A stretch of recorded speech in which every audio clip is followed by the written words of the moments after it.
नमस्कार विद्यार्थी मित्रांनो, स्पर्धा क्रीडा यूट्यूब चॅनल आपले परत एकदा स्वागत आहे.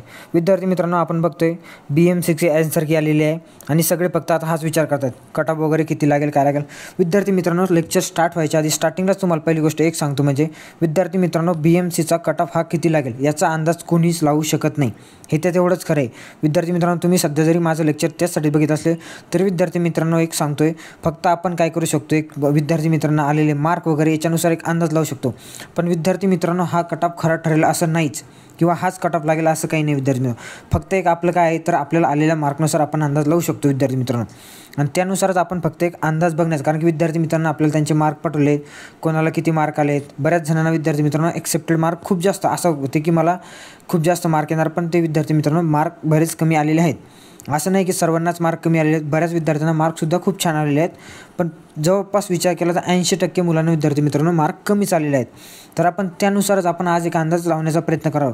विद्यार्थी मित्रांनो, परत एकदा सांगतो, असं नाही की हाच कट ऑफ लागणार आहे, तर बी एक आलेल्या मार्कनुसार 100% आपण अंदाज लावण्याचा प्रयत्न करूयात.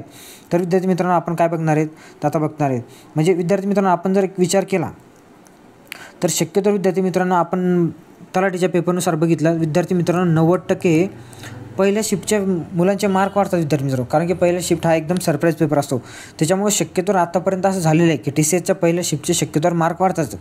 त्याच्यामुळे TCS जे ज्यांनी आपले बघितले TCS पॅटर्न पहिल्या शिफ्टचे मार्क वाढतात, त्यामुळे पहिल्या शिफ्टमध्ये ज्यांची एक्झाम झाली शक्यतोवर त्यांचे मार्क वाढणारच आहेत. असं नाही की सांगतोय म्हणून 100% वाढणार झाले, पण शक्य चान्स आहे त्यांचे मार्क वाढण्याचा. पहिल्या शिफ्टवाले दुसऱ्या शिफ्टवाले यांचे मार्क वाढण्याचे चान्स आहे विद्यार्थी मित्रांनो. त्यामुळं पहिल्या शिफ्टवाल्यांना दुसऱ्या शिफ्टवाल्यांना, आणि त्यांना बघितलं जेवढे बी सांगितले माझ्या मित्रांनी पहिल्या शिफ्टवाल्यांना शक्यतोवर मार्क कमी आहेत, म्हणजे अभ्यास ज्यांचा झालेला होता त्यांनासुद्धा पहिल्या शिफ्टमध्ये मार्क कमी आहे विद्यार्थी मित्रांनो. त्याच्यामुळे शक्यतोवर पहिल्या आणि सेकंड शिफ्टचे मार्क वाढण्याचे चान्सेस जास्त आहे. तर विद्यार्थी मित्रांनो आपण बघू, समजा ओव्हरऑल जर आपण बघायला गेलो तर एक ओपनचा जर कट ऑफ बघायला गेलो विद्यार्थी मित्रांनो, तर ओपनचा एक अंदाज जर बघितला आपण तर विद्यार्थी मित्रांनो जवळपास म्हणजे 160 ते 160 प्लस, समजा आपण असेच पकडून चालू 160 ते 65पर्यंत ओपनचा कट ऑफ. विद्यार्थी मित्रांनो असं म्हणसाल हा कट ऑफ खूप जास्त आहे विद्यार्थी मित्रांनो. हा कट ऑफ जरी आता तुम्हाला खूप जास्त असला तर विद्यार्थी मित्रांनो नॉर्मलायझेशननुसार हा कट ऑफ लागण्याचे चान्सेस जास्त आहे. इवन हे पण सांगतो की याच्यापेक्षा पण जास्त कट ऑफ जाऊ शकतो ओपनचा. विद्यार्थी मित्रांनो हे कडू आहे पण सत्य आहे. आपण जरी बघितलं म्हणजे कसं विद्यार्थी मित्रांनो, जरी आता समजा काही मुलांना पहिल्या शिफ्टवाल्यांना जवळपास 55-60 मार्क असले विद्यार्थी मित्रांनो, 55-60 नॉर्मलायझेशनमध्ये विद्यार्थी मित्रांनो बरेच मार्क वाढतात. त्याच्यामुळं कट ऑफ हा हाय जाऊ शकतो ओपनचा. कारण की हा कट ऑफ हाय जाऊ शकतो विद्यार्थी मित्रांनो, कारण की नॉर्मलायझेशनमध्ये ज्यांची शिफ्ट अवघड असली त्यांचे खूप जास्त मार्क वाढतात. त्याच्यामुळं हा कट ऑफ म्हणजे काही जास्त नाही आहे, हा कट ऑफ एवढा जाऊ शकतो. आणि आपण जर बघितलं OBCचा कट ऑफ जर सांगायचं म्हटलं तर विद्यार्थी मित्रांनो OBCचा कट ऑफसुद्धा 150+ असणार आहे, पकडून चालायचा. आणि विद्यार्थी मित्रांनो यामध्ये फिमेलने जवळपास आपले मार्क 10 ते 12पर्यंत आपले मार्क मायनस करायचे आहेत. 10 ते 12पर्यंत मार्क्स म्हणजे आपण एक ओव्हरऑल जनरलचा कट ऑफ सांगतो. यामध्ये फिमेलने 10 ते 12 मार्क आपले मायनस पकडून चालायचे आहेत, त्यानुसार त्यांनी अंदाज लावायचा आहे. आणि विद्यार्थी मित्रांनो SC जर कट ऑफ बघितला आपण तर जवळपास यांचा बी सुद्धा 145+ कट ऑफ जाऊ शकतो. 145 पकडा किंवा 150+ येऊ शकतो यांचा, 150-55. OBCचा सुद्धा 155 ते 160 जवळपास 60पर्यंत कट ऑफ जाऊ शकतो. ओपनचा 160+ लागणार, त्यात काही डाऊटच नाही विद्यार्थी मित्रांनो. हा कट ऑफ लागणारच आहे. आणि ST जर पकडला आपण ST फिमेलने यामध्ये 10 मार्क, STचा जवळपास 142+ कट ऑफ पकडून चालायचा आहे. STवाल्यांनी 142+ कट ऑफ लागणार. विद्यार्थी मित्रांनो सध्या तरी आपल्याला बघित आहे यूट्यूब चॅनलवर सगळेच खूप कमी कट ऑफ सांगतात विद्यार्थी मित्रांनो.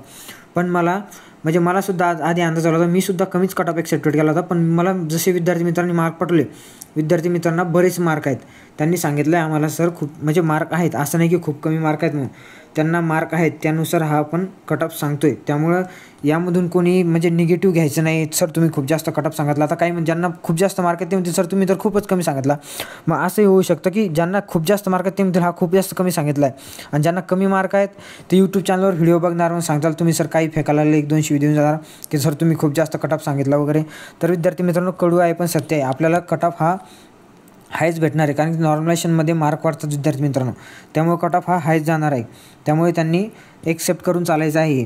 विद्यार्थी मित्रांनो आता आपण बघितलं जर EWSचा कट ऑफ जर बघितला आपण, EWSचा जनरलचा कट ऑफ विद्यार्थी मित्रांनो सांगतो 140+. 140 ते तुम्ही 46 प्लस पकडून चाला. 140 ते 46 थोडा कमी जास्त होऊ शकतो, असं नाही की कमी जास्त होणार नाही. मग कमी जास्त होऊ शकतो कट ऑफ, कारण की EWSचं आता बघितलं आपण, आता बऱ्याच एक्झामचे EWS वाल्यांचे कमीच लागले. त्याच्यामुळे तरी पण सध्या 140-46 पकडून झाला. कारण की मित्रांना एक EWSचं माझ्या मित्रांनी पाठवलं, त्याला जवळपास 68 मार्क पाठवले त्याने. त्याच्यामुळं 140-46 पकडू शकतो आपण हा कट ऑफ. आणि SCBC जर पकडला आपण, SCBC हा कट ऑफ जर पकडला आपण, तर जवळपास विद्यार्थी मित्रांनो हा 150 प्लसच पकडून चालायचं. तरी बी आपण 152 ते 156 दरम्यान पकडून चालू. आणि SCBCचे आपण बघितले कट ऑफ हायच गेलेले आहेत, त्याच्यामुळं मागं झालेल्या एक्झाममध्ये सुद्धा. त्यामुळं SCBCचा कट ऑफ त्यांनी 152 ते 156 दरम्यान पकडूनच चालायचा आहे. आणि NTचा कट ऑफ विद्यार्थी मित्रांनो, NTच्या वाल्यांनी 150 प्लस पकडून चालायचा आहे आपला कट ऑफ, 150 प्लस. यात विद्यार्थी मित्रांनी फिमेलचे त्यांनी 10 मायनस करून चालायचे, 10 ते 12 मायनस करून चालायचे. पण विद्यार्थी मित्रांनो हे कडू आहे पण सत्य आहे. कट ऑफ हे एकदम कमी लागणार नाही. तर कट ऑफ हे मी सांगितलं याच्यानुसार झाले तर म्हणजे असं कमी होणार असं काहीच नाही आहे की विद्यार्थी मित्रांनो मार्क आहेत, म्हणजे कडू आहे पण सत्य आहे, पण विद्यार्थी मित्रांनो मार्क आहेतच तेवढे. त्याच्यामुळं असं हे नाही की कमी मार्कावरच कट ऑफ लागेल वगैरे आपला. त्याच्यामुळं सध्या आपला स्कोअर वगैरे चेक करायचा आहे. 5-10 मार्क मायनस इकडे तिकडे पकडून चालायचं. काय नॉर्मलायझेशनचा अजून जास्त इफेक्ट पडणार विद्यार्थी मित्रांनो. नॉर्मलायझेशनचा याच्यावर खूप सारा इफेक्ट पडणार आहे. त्याच्यामुळे सध्याने म्हणायचंच नाही कोणी की मला एवढे मार्क आहेत मग एवढ्या मार्कावर होईल का. कारण की नॉर्मलायझेशनचा आता सध्या जर विचार केला आपण तर 60वालासुद्धा रिझल्टमध्ये जाऊ शकतो आणि 80वालासुद्धा रिझल्टच्या बाहेर जाऊ शकतो. असं होऊ शकतं. त्याच्यामुळे आपण सध्या काही बोलू शकत नाही त्यावर, कारण की नॉर्मलायझेशनचा खूप सारा इफेक्ट पडतो. त्याच्यामुळे विद्यार्थी मित्रांनो हा कट ऑफ जो सांगितलेला आहे हा म्हणजे कट ऑफ थोडा पर पर्सेंट आहे, म्हणजे विद्यार्थी मित्रांनी मार्क पाठवल्यानुसार आहे. आणि विद्यार्थी मित्रांनो शक्यतोवर तुम्ही काय करा माहिती आहे का, हे कट ऑफ वगैरे जे बघतोय आपण याच्यातून सोडून द्या. कारण की आता आपण बघतोय समोर जवळपास 50,000 प्लस, म्हणजे 50,000 प्लस भरती येणार विद्यार्थी मित्रांनो. माझं म्हणणं तर याच्यात माझंसुद्धा लेक्चर बघू नका. इथं लेक्चर तुम्ही स्टॉप करून द्या डायरेक्ट. आता जे बघताय ते लेक्चर स्टॉपही करू शकता. विद्यार्थी मित्रांनो 50,000 प्लस आपण बघतोय भरती येणार विद्यार्थी मित्रांनो. त्याच्यामुळे जे विद्यार्थी मित्र हुशार आहेत ना ते आता वेगवेगळेच घालत नाही, आपला मार्क किती आले फक्त चेक करताना बघतात, समोर रिझल्ट येण्याची वाट बघतो. विद्यार्थी मित्रांनो आपण बघतो एक्झाम झालेल्या आहेत विद्यार्थी मित्रांनो मार्कसुद्धा त्यांचे रिझल्ट येण्याची वेळ लागतो. तर उगाच यात वेळ घालू नका. आपल्याला मार्क किती आहे मग कट ऑफ किती लागेल वगैरे हे करेल. विद्यार्थी मित्रांनो समोर आपल्याला 50,000 प्लस भरती येणार आहे. आपल्या बऱ्याच एक्झाम निघणार आहेत.